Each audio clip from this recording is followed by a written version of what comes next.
اگر تسلیم کر لیا ہے تو پھر آپ صلی اللہ علیہ وسلم کی زندگی ہمارے لیے مشعل راہ ہے، نمونہ ہے، اور آپ صلی اللہ علیہ وسلم پر جو کتاب اتاری گئی ہے وہ ہمارے لیے راہ نجات ہے۔ اب میلاد کا پہلا مقصد کیا ہو گیا؟ آپ نے بولنا ہے میرے ساتھ، یتلو علیہم آیات۔ پیغمبر کا کیا مشن ہے؟ پیغمبر کو کس لیے بھیجا گیا ہے؟ یتلو علیہم آیات، کہ میری آیاتیں پڑھ پڑھ کر امت کو سنانا۔ یتلو علیہم آیات ویزکیہم، اور ان کا تزکیہ کرنا، ان کو پاک کرنا، ان کے دلوں کو پاک کرنا۔ جس طرح آپ صلی اللہ علیہ وسلم نے دنیا میں آ کر پھر اسی آیت کے اوپر عمل کرتے ہوئے صحابہ کے دلوں پر محنت کی۔ وہ صحابہ کہ وہ لوگ جو ایک دوسرے کے ساتھ سالہ سال دشمنی رکھتے تھے اور اپنی اولادوں کو بھی کہہ کر جاتے تھے کہ یہ فلاں دشمن ہے، اس کے ساتھ دشمنی رکھو، ایسے لوگ۔ لیکن آپ صلی اللہ علیہ وسلم نے ان لوگوں پر کیا کی؟ محنت کی۔ وہ لوگ عام لوگ تھے، لیکن حضور کی محنت کے بعد وہ لوگ عام لوگ نہیں رہے، بلکہ صحابہ کرام بن گئے، بلکہ خلفائے راشدین بن گئے، بلکہ قرآن کہتا ہے وَكُلًّا وَعَدَ اللَّهُ الْحُسْنَىٰ، سورۃ حدید، کہ تمام صحابہ سے جنت کا وعدہ ہے۔ ایسی آپ صلی اللہ علیہ وسلم نے محنت کی۔ اگر کوئی بعد میں یہ شخص کہے کہ نہیں جی حضور کے بعد جو ہے نا صحابہ پھر گئے تھے، کیا خیال ہے؟ یہ اعتراض صحابہ پر ہے یا خود حضور اکرم صلی اللہ علیہ وسلم پر؟ کس پر اعتراض ہوتا ہے؟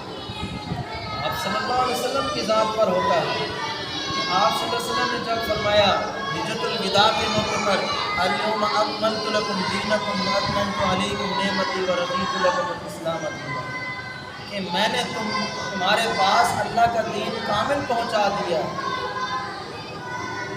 تو صحابہ نے فرمایا اللہ کا رسول پہنچایا نہیں بلکہ پہنچانے کا حق ادا کیا۔ تو اس لیے میرے بھائیو دوستو بزرگو، جب تک ہم صحابہ کرام کو اپنے ایمان کا معیار نہیں بنائیں گے تب تک ہم کامیاب نہیں ہو سکتے۔ کیونکہ صحابہ نے دیکھا، آپ صلی اللہ علیہ وسلم نے فرمایا صلو رأیتمونی کما اصلی، نماز پڑھو جس طرح مجھے پڑھتے ہوئے دیکھا۔ دیکھو یہ صحابہ نے دیکھا، ہم نے تو نہیں دیکھا۔ تو پھر صحابہ سے ہمیں پتہ چلا ہم اسی طرح پڑھیں گے تو کامیاب ہو جائیں گے، اور اپنی من چاہی زندگی گزاریں گے، اپنی من چاہی نماز پڑھیں گے تو پھر ناکام ہو جائیں گے۔ تو کہنے کا مقصد یہ ہے کہ ہر چیز میں ہم نے دین کو، شریعت کو، حضور کے فرمان کو، حضور کی زندگی کو، جو اللہ تبارک و تعالیٰ نے بڑے لاڈ اور پیار سے ہمیں دی، اور یہ ایک ہستی تھی جو ہمیں دی، اس کی قدر کرنا۔ اور کیا مقاصد بیان ہو رہے تھے؟ یتلو علیہم آیاتی، یہ پہلا مقصد تھا حضور کا دنیا میں آنے کا۔ یتلو علیہم آیاتی ویزکی، ان کا تزکیہ کرو، ان کو پاک کرو۔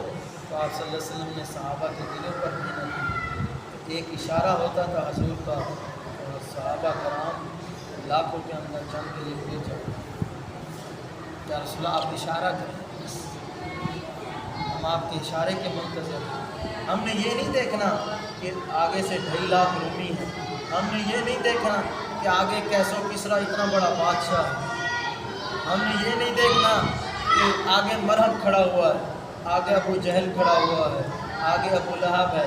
ہم نے یہ نہیں دیکھنا، چاہے جتنی بڑی طاقت بھی ہو، یا رسول اللہ آپ اشارہ کریں، ہم دیکھیں کہ ہم ان کافروں کو کیسے گاجر مولی کی طرح کریں۔ اتنا مضبوط صحابہ کریں۔ آج اگر ہم بھی اپنے دین پر مضبوط رہتے ہیں تو ایسے سمجھو ہم نے حضور کے آنے کا جو مقصد تھا اس کو پورا کیا۔ اگر ہم اپنے دین سے ڈگمگا جاتے ہیں، کفار کی تہذیب سے متاثر ہو جاتے ہیں، ان کے رہن سہن سے ہمارا رہن سہن ڈاماڈول ہوتا ہے، ان کے کھانے پینے سے ہمارے کھانے پینے میں ناشکری آتی ہے، اور یہ شکوے آتے ہیں کہ اللہ پاک نے ہمیں تو کچھ نہیں دیا، تو پھر یاد رکھیں ہم مغرب کی تہذیب سے متاثر ہو رہے ہیں، حضور کی زندگی سے متاثر نہیں ہو رہے، کہ جو 3 دن تک 3 راتوں تک حضور کچھ نہیں کھاتے تھے، فاقے سے گزارتے تھے، لیکن امت کے لیے اس کی اجازت نہیں ہے کہ آپ امت بھی بھوکی رہے۔ آج امت میں اگر فراوانی ہے تو یہ حضور کی برکت سے۔ آپ حضور تو بھوکے رہ کر اپنے مشن کو جاری رکھیں، اور ہم اپنا پیٹ بھر کر بھی حضور کے مشن کو اپنی کمر کے پیچھے ڈال دیں، تو یہ وفاداری ہے، یہ بے وفائی ہے، بے وفائی ہوئی۔ دیکھیں صحابہ کرام کو آپ صلی اللہ علیہ وسلم نے تیار کیا، اور صحابہ کرام پوری دنیا میں پھیلے، کیا افریقہ، کیا یورپ، کیا ایران، روم، فاتح کیسو کسرا بنے، اور پوری دنیا میں، حتیٰ کہ سمندر میں ایک صحابی نے پاؤں رکھے گھوڑے کے اور فرمایا سعد بن ابی وقاص رضی اللہ تعالیٰ عنہ، یا اللہ مجھے پتہ ہوتا میری مخلوق اس سمندر کے پار میں ہے تو میں وہاں جاتا۔ صحابہ پہنچے، حضرت امیر معاویہ رضی اللہ تعالیٰ عنہ کے دور میں انہوں نے ایک بحری بیڑا بنوایا بہت بڑا، جنگ کے لیے سمندر میں ڈالا گیا، جنگل میں بنایا گیا، درختوں کو کاٹ کر۔ اب اس کو اتنا وزنی بیڑا ہے، سمندر میں کیسے ڈالیں گے؟ تو ان کے دل میں خیال آیا کہ جانور ذبح کر کے ان کی جو کھالیں ہیں ان کو سیدھا لٹا دیں، پھر یہ بیڑا اس کے اوپر لے جائیں اور پھر آگے سمندر میں ایسے ہی ہوا۔ اور ادھر سے مجاہدین چھلانگیں لگا کر اس میں کود کر چڑھے اور اس کو بھر دیا، اور حضور نے فرمایا اول جیشی یوزب البحر فی الجنہ، جو سمندری جنگ پہلے لڑے گا تو وہ لوگ جنت میں، وہ لوگ جنتی، اس میں صحابہ کرام۔ میرے بھائیو دوستوں بزرگوں، اس میں بہت لوگ تھے، یزید بھی اس میں تھا، حضرت ابو ایوب انصاری بھی اس میں تھے، امیر معاویہ رضی اللہ تعالیٰ عنہ بھی اس میں تھے، لیکن اس حدیث کا مقصد یہ بھی سمجھتے جائیں کہ جو پچھلے گناہ تھے اللہ نے وہ معاف کر دیا۔ آگے یہ نہیں کہا، آگے یزید کوئی کام بھی کرتا رہے، اس حدیث کی وجہ سے ہم نے مولوی سے سنا تھا یزید بخشایا، ایسی بات نہیں، سمجھ آ رہی ہے نا؟ اس کے جو پچھلے گناہ تھے اس میں اور بھی صحابہ شامل تھے، ابو ایوب انصاری جیسے صحابہ شامل تھے، امیر معاویہ جیسے صحابہ شامل تھے، تو وہ بھی شامل تھا۔ تو اس حدیث کا مقصد یہ ہے کہ جو پچھلے گناہ تھے اس کے وہ بخشے گئے ہیں، لیکن آگے کا مقصد یہ نہیں ہے کہ وہ جو مرضی آئے کرتا پھرے۔ پچھلے گناہوں کی بخشش ہوتی ہے، جس طرح آپ صلی اللہ علیہ وسلم نے فرمایا کہ جو شخص رمضان کے روزے رکھے، رات کو تراویح سنے، تراویح پڑھے اور اعتکاف میں بیٹھے، اس کے پچھلے سارے گناہ معاف ہو جائیں گے۔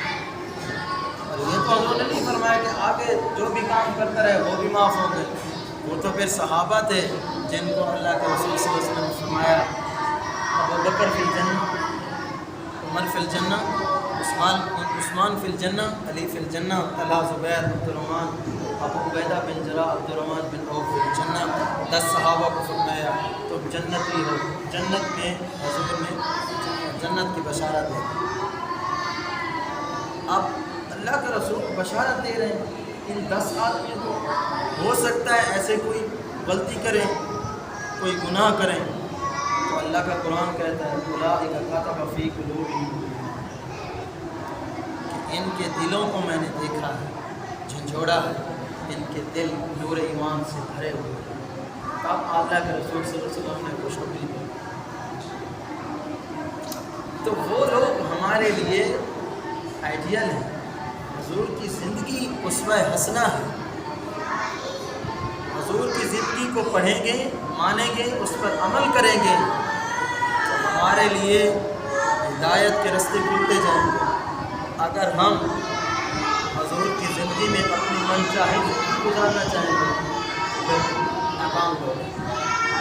تو پہلا مقصد کیا تھا حضور کے دنیا میں آنے کا یتلو علیہم آیات ویزکیہم، یہ دوسرا مقصد ہے، ویعلمہم الکتاب، اور ان کو کتاب بھی سکھانا، ان کو قرآن بھی پڑھانا، یہ تیسرا مقصد ہے، والحکمہ، انہیں حکمت بھی سکھانا، انہیں حکمت بصیرت بھی سکھانا، جس طرح اور جگہ پہ آتا ہے میرے بندوں کو ادعو الی سبیل ربک بالحکمۃ والموعظۃ الحسنۃ وجادلہم باللتی ہی احسن، میرے بندوں کو اچھے انداز میں حکمت بصیرت سے پیار محبت سے میری طرف لے آئے۔ جو ولی اللہ تھے، اللہ والے تھے، ان کا مقصد زندگی گزارنے کا یہی ہوتا تھا کہ جب تک میں زندہ رہوں امت اللہ تعالیٰ سے تعلق بنا لے، اللہ تعالیٰ کی ذات کے ساتھ تعلق بن جائے امت کا، پھر میرا زندہ رہنا مفید ہے، کارآمد ہے۔ اگر صرف میں اپنی عبادت میں لگا رہا اور امت اپنی مرضی کرتی رہی، اپنی مرضی کے مطابق زندگی گزارتی رہی، حضور کی زندگی کے مطابق انہیں زندگی نہیں گزارنی، اور میں یہاں مسجد میں بیٹھ کر اللہ اللہ کرتا رہا، پھر یہ کوئی بزرگی اس کو نہیں کہتی، اس کو کوئی ولایت نہیں کہتی۔ ولایت اور بزرگی ہوتی یہی ہے کہ انسانیت کی فکر کرے، انسانیت کی فکر کرے۔ اللہ کے رسول صلی اللہ علیہ وسلم نے اگر تلوار بھی اٹھائی ہے تو وہ بھی انسانیت کے لیے اٹھائی، انسانیت اللہ کو پہچانے کہ کوئی ذات ہے جو یہ نظام چلا رہے ہیں، یہ خود کو خود نہیں چل رہا۔ میرے بھائی اور دوستوں بزرگوں، وَيُعَلِّمُهُمُ الْكِتَابَ، ان کو کتاب بھی سکھاؤ، حکمہ والحکمہ، حکمت بھی سکھاؤ، وَإِنْ كَانُوا مِنْ قَبْلُ لَفِي ضَلَالٍ مُبِينٍ، اس سے پہلے یہ کیا تھے؟ واضح گمراہی میں تھے، اس سے پہلے کیا تھے؟ واضح گمراہی میں تھے۔ تو حضور ہمارے لیے امت کے لیے کیا بن کر آئے؟ رائے ہدایت بن کر آئے، ہدایت کا سامان بن کر آئے۔ تو اب ہم نے حضور کے آنے کے بعد، اللہ کے احسان جتلانے کے بعد، حضور دنیا میں تشریف لے آئے، اپنے مقاصد کو بھی ساتھ لے آئے۔ اب ہم دیکھیں کہ ہم نے ان مقاصد کو عملی شکل دی ہے یا صرف نام لے کر بیٹھ گئے۔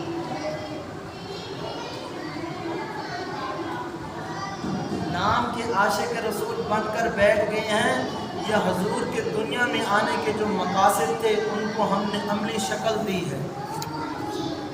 حضور کا پہلا مقصد کیا تھا؟ اب آپ نے بولنا ہے، میں نے آپ کو بتایا، یتلو علیہم آیات، ہم آیاتیں پڑھ پڑھ کر امت کو آج اگر سنا رہے ہیں تو مجھے حق ہے کہ میں یہ کہوں کہ میں اللہ کے رسول کا عاشق ہوں اور ان سے محبت کرتا ہوں۔ اگر میں اللہ کے رسول کہ جو پہلا مقصد تھا یتلو علیہم آیات ہی، آیاتیں پڑھ کر سنائیں اپنی امت کو، اے پیغمبر اگر وہ کام میں کر رہا ہوں تو الحمدللہ اللہ کا شکر ہے کہ میں حضور کے آنے کے جو مقاصد میں سے ایک پہلا مقصد تھا میں اس پر قائم ہوں۔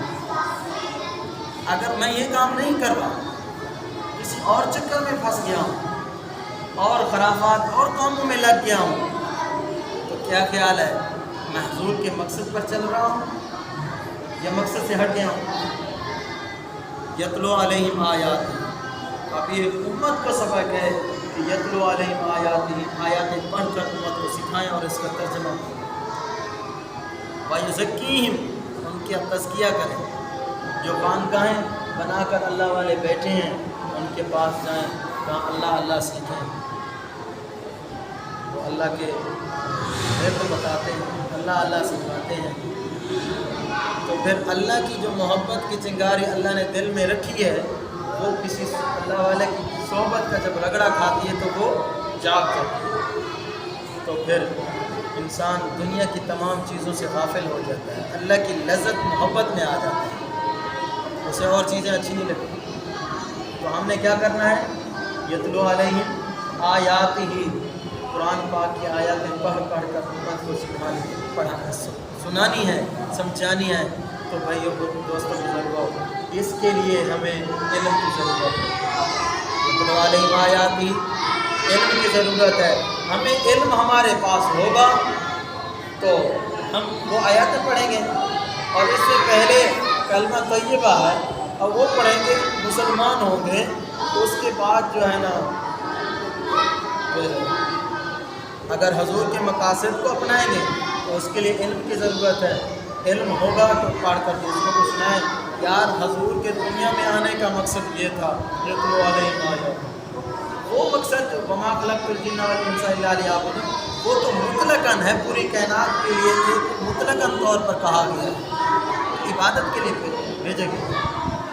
پھر جب حضور کو بھیجا پھر علیحدہ مقاصد بیان کیے، نہیں تو وہ ایک بات کافی تھی، پھر حضور بھی عبادت کے لیے ہے، پوری امت بھی عبادت کے لیے ہے، عبادت کریں اللہ لغر سے، لیکن جب حضور کو بھیجا تو پھر علیحدہ مقاصد دے کر بھیجا، اہم پیغامات دے کر بھیجا، جتنا بڑی ہستی تھی، بڑی کتاب دی، بڑا مرتبہ دیا اللہ کے بعد، قصہ مختصر حضور کی ذات ہی ذات ہے، حضور کی شان ہی شان ہے، حضور کے ترانے ہی ترانے ہیں، تو اسی طرح مقاصد بھی بڑے دے کر بھیجے۔ یتلو علیہم، اللہ کے رسول تو جا رہے ہیں لیکن اللہ کے رسول پر نازل ہونے والی کتاب یہ کہیں ٹھپ نہ ہو جائے، یہ کہیں بند نہ ہو جائے، یہ مقصد حضور کا بنا کر امت کا بھی مقصد بنا دوں تاکہ امت ان قرآن کی آیاتوں کو آگے پڑھتی رہے اور امت کو سناتی رہے۔ آج ہم جن چیزوں سے غافل ہیں، یتلو علیہم آیاتہ، یہ پہلا مقصد ہے، وَیُزَکِّیہم، اور اپنے دل کو تزکیہ کے لیے کسی اللہ والے کے ساتھ جوڑیں جس کے اعتقاد بنے، ہمارا دل مطمئن ہو کہ یہ اللہ والا ہے، اور اس کے ساتھ رہیں، وقت گزاریں تاکہ ہمارے دل کی کیفیت ہو۔ یہ اللہ والا نہ ڈھونڈیں کہ جو ہوا میں اڑ رہا ہو، ولایت مل گئی حضرت کو، حضرت ہوا کو، حضرت ایک ٹانگ پہ کھڑا ہو کر کنویں میں کھڑے ہوئے ہیں ساری رات الٹے لٹکے ہوئے ہیں، اس کو ولایت نہیں کہتے، جہالت۔ جنید بغدادی رحمۃ اللہ علیہ کے پاس ایک بندہ آیا، ان کے پاس رہا، صحبت میں رہا، کچھ دن رہا، اس کے بعد اس نے کہا حضرت میں نے آپ سے کوئی کرامت نہیں دیکھی، اتنے دن دال روٹی بھی کھائی ہے لنگر میں سے، لیکن کوئی کرامت نہیں دیکھی، لوگ تو ہوا میں اڑتے ہیں اور کنویں میں کھڑے رہتے ہیں، الٹے لٹکے رہتے ہیں، کوئی ایک ٹانگ پہ کھڑا رہتا ہے، کوئی کیا کرتا ہے، کوئی کیا کرتا ہے۔ تو میں نے کوئی کرامت نہیں دیکھی۔ تو جنید بغدادی رحمۃ اللہ علیہ نے فرمایا کہ ان دوران جتنے دن تم میرے پاس رہے ہو کوئی کام مجھے سنت کے خلاف کرتے ہوئے دیکھا ہے؟ تو اس نے کہا حضرت نہیں۔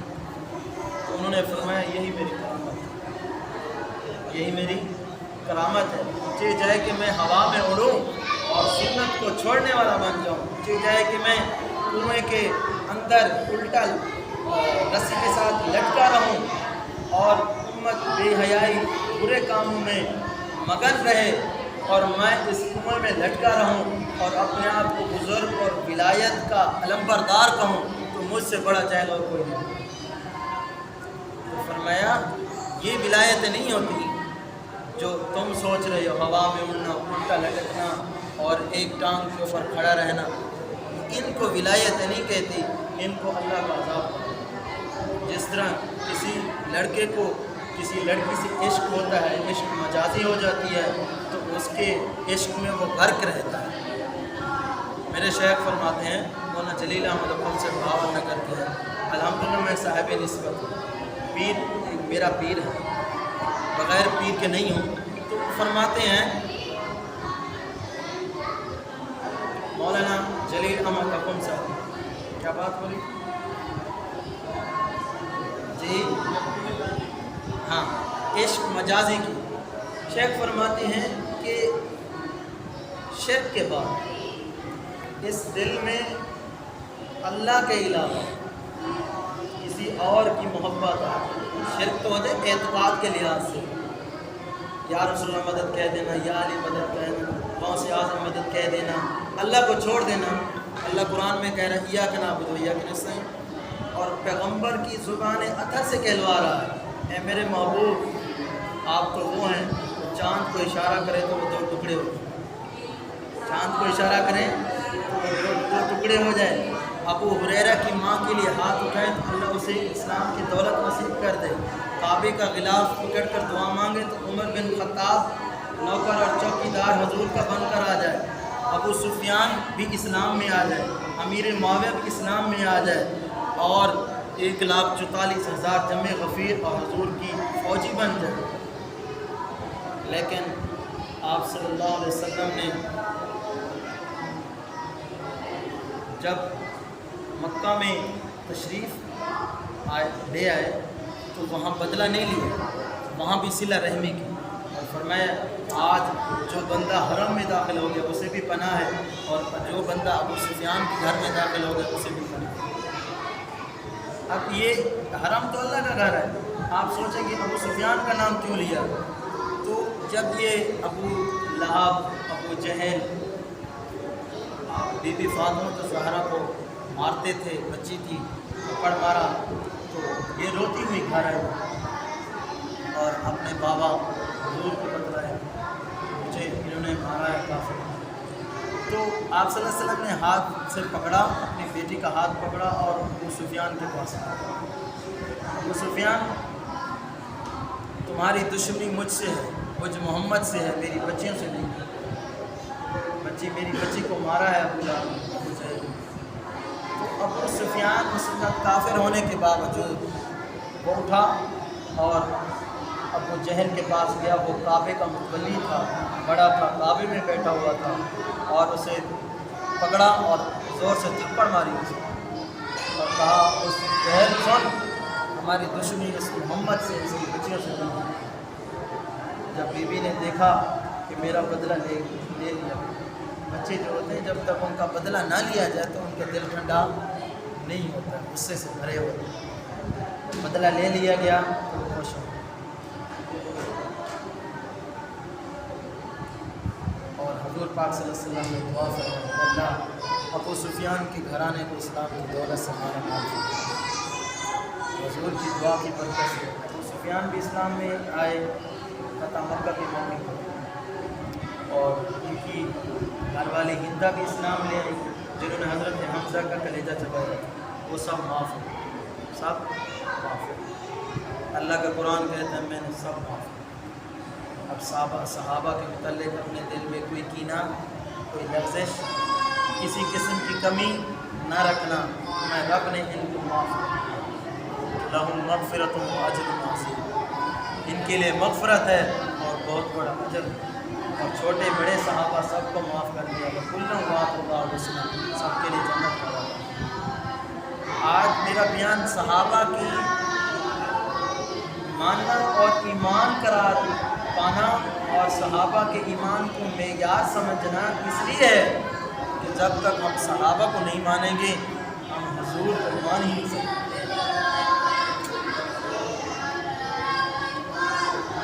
جب تک ہم صحابہ کرام کو نہیں مانیں گے دل سے، ہم تو حضور کے ایک ایک فرمان میں ہمیں شک ہوگا کہ یہ بات حضور نے فرمائی ہے یا نہیں فرمائی، کیونکہ لانے والے تو صحابہ تھے، ٹیکسٹ تو ہم نے نہیں سنا۔